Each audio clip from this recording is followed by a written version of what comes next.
नमस्कार दोस्तों।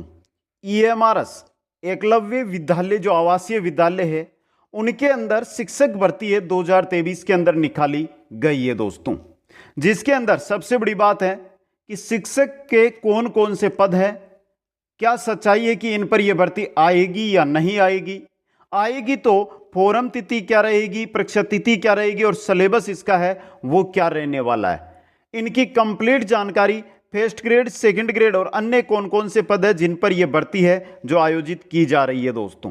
कंप्लीट जानकारी इस वीडियो के अंदर आपको दी जाएगी। एक बार जो भी साथी हमारे साथ जुड़ रहे हैं वो वीडियो को लाइक, शेयर और चैनल को सब्सक्राइब जरूर करें दोस्तों। एकलव्य आवासीय विद्यालय एकलव्य आदिवासी आवासीय विद्यालय हैं जिनकी संख्या अगर हम बात करते हैं कि इनकी जो कंप्लीट ये केंद्र की वैकेंसी है तो केंद्र के अंदर यानी पूरे देश के अंदर इनकी कितनी संख्या है उनकी अगर हम बात करते हैं तो चलिए दोस्तों, कुल अगर मैं बात करूं तो इनकी संख्या है 740 विद्यालयों के अंदर ये 38,000 से अधिक पदों पर 38,000 से अधिक पदों पर जो ये भर्ती निकाली गई है। इसके अंदर देखिए लगभग अगर हम पोस्टों की बात करते हैं तो ये मानकर चलिए कि 23 अलग अलग पदों पर यह भर्ती होनी है।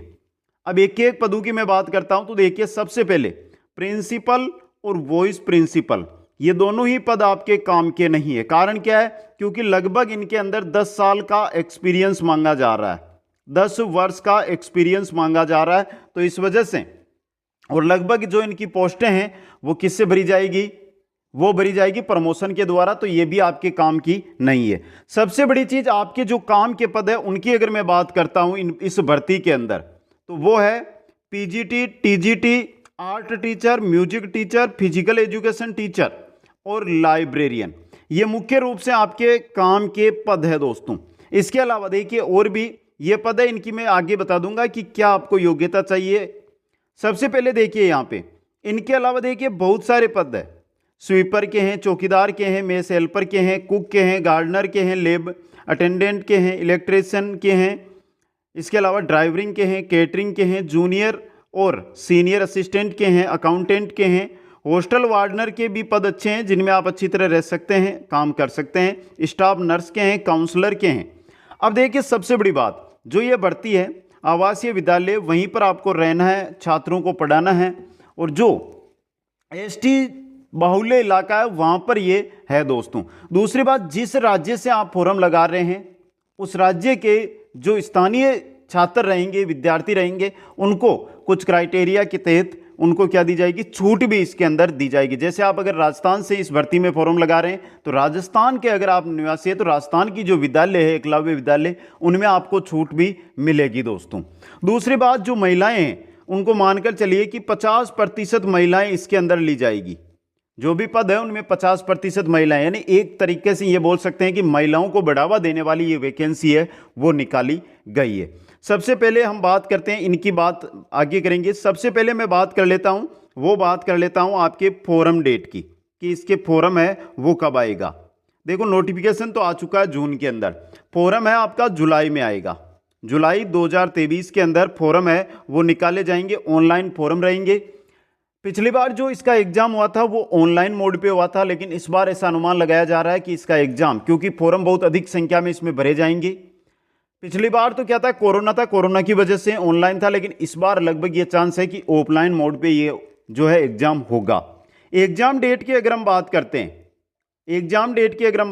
हैं तो एंड 2023 यानी कि नवंबर या दिसंबर 2023 के अंदर इसका एग्जाम हो सकता है। किसी कारणवश नहीं हो पाता है तो जनवरी के अंदर 2024 में इसका एग्जाम है वो हो जाएगा दोस्तों। अब सिलेबस की बात आती है, सिलेबस हमें जरूरी है। तो पहली बात देखिए, जो हम केवीएस की भर्ती देते हैं, डीएसएसबी की भर्ती अटेंड करते हैं या नवोदय की जो भर्ती आती है वो अटेंड हम करते हैं, इनके अंदर क्या रहता है? मुख्य रूप से होता है वो रहता है एनसीईआरटी। अब वो आपको पोस्ट के अकॉर्डिंग एनसीईआरटी की बुक्स पढ़नी है। जैसे अगर आप पीजीटी, टीजीटी अलग अलग पोस्ट हैं। दूसरी बात पीआरटी, जो साथी तैयारी कर रहे हैं उनको बता दूं, पीआरटी जिसको हम थर्ड ग्रेड बोलते हैं, कोई भी पोस्ट नहीं है इस भर्ती में। पीआरटी की एक भी पोस्ट इस भर्ती में नहीं निकाली गई है थर्ड ग्रेड की, सिर्फ सेकंड ग्रेड और फर्स्ट ग्रेड की पोस्टें हैं वो इस भर्ती के अंदर है। तो उनके बारे में जिस प्रकार अगर हम सेकंड ग्रेड की तैयारी कर रहे हैं टीजीटी की अगर हम तैयारी कर रहे हैं तो हमें एनसीईआरटी है वो कहां तक पढ़ना है, मुख्य रूप से आपको 12 तक पढ़ना है। अगर आप फर्स्ट ग्रेड पीजीटी की अगर आप तैयारी कर रहे हैं, पीजीटी की पोस्ट ग्रेजुएट टीचर की अगर आप तैयारी कर रहे हैं, तो ये मान के चलिए एनसीईआरटी के साथ आपको कॉलेज स्तर है वो कंप्लीट पढ़ना होगा। वो सिलेबस रहेगा जिसको हम आगे बात कर लेंगे। अब चलिए एक बार देखिए पदों की मैं अगर बात करता हूं, यहां पे देखिए सीधी बात मैं जो बोलना चाहता हूं, हमें चाहिए नौकरी, चाहे कहां पर भी हो हमें नौकरी लगना है। और इस समय अगर हमें कोई सी भी नौकरी मिल जाती है इस बेरोजगारी के दौर में, तो वो सबसे बड़ी बात है दोस्तों। और उसके लिए आपके लिए सबसे बड़ी पोस्ट रहेगी, वो रहेगी पोस्ट ग्रेजुएट टीचर की। पद है लगभग इसके अंदर 8140 दोस्तों, 8140, जिसके अंदर English, Hindi, physics, chemistry, math, biology, history, geography, commerce, इन सभी के, इकोनॉमिक्स के भी इसके अंदर क्या है जो है पद है दोस्तों। अब यहाँ पे आप पोस्ट ग्रेजुएट टीचर बन रहे हैं, यानी फर्स्ट ग्रेड के टीचर इसके अंदर आप बन रहे हैं। अच्छा पे लेवल रहेगा आपका, यानी कि जो आपका प्रोबेशन पीरियड रहेगा उसके अंदर भी आपको 50,000 के आसपास रुपए हैं वो मिलने वाले हैं। अंतिम जो सैलरी है वो 1.5 लाख से ऊपर है जो इसके अंदर बनती है दोस्तों। पहली बात, इसके अंदर अगर हम बात करते हैं तो लगभग पद है आपके वो किससे भरे जाएंगे दोस्तों, भर्ती के द्वारा ही पद भरे जाएंगे। दूसरी बात, अगर हम बात करें कि हमारे पास क्या होना चाहिए, हमारे पास डिग्री क्या होनी चाहिए, तो पोस्ट ग्रेजुएशन आपके पास होनी चाहिए जिस सब्जेक्ट से एग्जाम दे रहे हैं। इसके अलावा आपके पास बीएड भी होना जरूरी है दोस्तों, पोस्ट ग्रेजुएशन प्लस बीएड होना जरूरी है। उम्र की अगर हम बात करते हैं तो उम्र कोई क्राइटेरिया नहीं रहता है दोस्तों, उम्र में आप आराम से इसके अंदर फॉर्म लगा सकते हैं, क्योंकि 40 वर्ष तक आप फॉर्म लगा सकते हैं, कोई दिक्कत नहीं है। और जो साथी ईएमआरएस एससी एसटी ओबीसी से हैं वो 45 साल तक इसके अंदर अपना फॉर्म है वो लगा सकते हैं। दूसरी जो भर्ती हमारे आती है दोस्तों वो कौन सी आती है, टीजीटी। कौन सी हमारी टीजीटी भर्ती दोस्तों, ये है trained teacher, trained graduate teacher, TGT. TGT के अंदर अगर पदों की हम बात करते हैं तो 8,880 पद है दोस्तों, यानी कि प्रत्येक विद्यालय में 12 टीजीटी, 12 पर स्कूल टीजीटी टीचर है वो लगेंगे दोस्तों।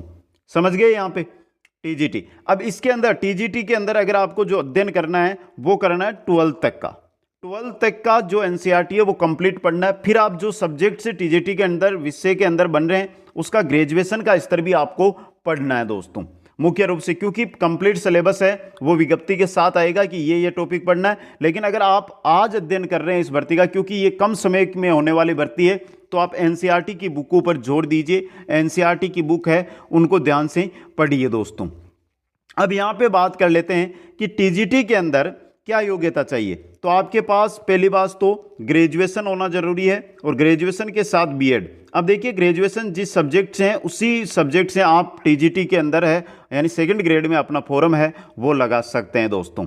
प्रोबेशन पीरियड 2 वर्ष का रहेगा, जो सामान्यतः हमारे सभी जगह क्या कितना रहता है, 2 वर्ष का रहता है दोस्तों। आगे हमारा आ रहा देखिए आर्ट टीचर, म्यूजिक टीचर, इन दोनों के अंदर वही चीजें हैं जो क्या है टीजीटी के अंदर है, और दोनों की 740 और 740 पोस्ट है, यानी प्रत्येक स्कूल के अंदर एक एक टीचर इनके लगाए जाएंगे दोस्तों। समझ गए आप, मुख्य रूप से ये सूचना है। अब आती है मुख्य रूप से आपके जिन साथियों को बनना है फिजिकल एजुकेशन टीचर, यानी कि पीटीआई जिनको बनना है, ये पीटीआई की पोस्ट है दोस्तों। इसके लिए आपको क्या चाहिए, बीपीएड चाहिए, एमपीएड चाहिए, एमपीईडी, बीपीईडी, ये डिग्रियां आपके पास है तो आप फिजिकल एजुकेशन टीचर है इसके अंदर अपना फॉर्म है वो लगा सकते हैं। इंपॉर्टेंट चीज आपके लिए दोस्तों, कुल पोस्टों की अगर मैं बात करता हूं तो सबसे बड़ी बात है कि 740 प्लस 740, यानी कि मेल और फीमेल दोनों की पोस्टें हैं। ये 740 मेल की, 740 फीमेल की, 1480 कुल पोस्टें हैं, मेल और फीमेल दोनों के लिए ये पोस्टें हैं वो रखी गई है। तो इंपॉर्टेंट चीज आपके लिए ये रहेगी दोस्तों, जिनके पास एमपीएड बीपीएड है वो इसके अंदर फिजिकल एजुकेशन टीचर के अंदर अपना फॉर्म है वो लगा सकते हैं। इंपॉर्टेंट जानकारी है आपके लिए और महत्वपूर्ण जानकारी है। अब ये तो थी लगभग जो टीचर की भर्तियां थी उनके बारे में मैंने बता दिया है। वैसे लाइब्रेरियन की जो भर्ती है वो भी किस में आएगी, टीचरों के अंदर भी आएगी, लेकिन लाइब्रेरियन है, काउंसलर है, स्टाफ नर्स है, इन सभी की आप है जो क्या कर सकते हैं, एग्जाम दे सकते हैं। अगर आपके पास जो डिग्री है उसके अकॉर्डिंग आप इसको क्या कर सकते हैं, प्राप्त कर सकते हैं दोस्तों। इंपॉर्टेंट रहेगी ये, एक एक डिग्री है जो आपके क्या है, इंपॉर्टेंट है दोस्तों। अब देखिए यहाँ पे हम आगे चलते हैं। जो हमने इस भर्ती के बारे में अभी तक जो जानकारी ली है वो थी सिर्फ और सिर्फ शिक्षक पदों के लिए। इसके अलावा देखिए ये पद आपके सामने है, एक एक पद है जिसके अंदर आपके पास अगर इनका क्राइटेरिया है तो हमने पहले विस्तृत वीडियो बना दिया था, वहां से आप जानकारी ले सकते हैं दोस्तों। बाकी जुलाई में नोटिफिकेशन आ रहा है मित्रों, सच्चाई यही है कि जुलाई में नोटिफिकेशन आएगा। इसका ऑफलाइन मोड एग्जाम हो सकता है। अब एग्जाम फीस कितनी है वो देखिए नोटिफिकेशन के साथ ही रहेगा और जुलाई में ही फॉर्म भरवाए जाएंगे। नवंबर, दिसंबर और जनवरी के अंदर इसका कंप्लीट एग्जाम होगा, पूरे इंडिया में होगा। केंद्र की भर्ती, और केंद्र की भर्ती आपको पता है बहुत ही अच्छी रहती है राज्य से दोस्तों। तो जुलाई, नवंबर, दिसंबर, जनवरी एग्जाम, इसलिए तैयारी में लग जाओ। अभी जो आपको पढ़ना है वो पढ़ना है एनसीईआरटी की बुकें। एनसीईआरटी की जो बुकें चलती है उनको रट डालो, उनको एक एक चीज है उसको निकाल दो, क्योंकि लगभग केवीएस हो, नवोदय विद्यालय हो, ईएमआरएस भर्ती हो, इनके अंदर जो क्वेश्चन बनकर आते हैं वो लगभग एनसीईआरटी की बुक से ही आते हैं दोस्तों। और अन्य कोई जानकारी चाहिए तो आप कमेंट कर सकते हो। आप सभी साथियों को बहुत बहुत धन्यवाद। जय हिंद, जय भारत।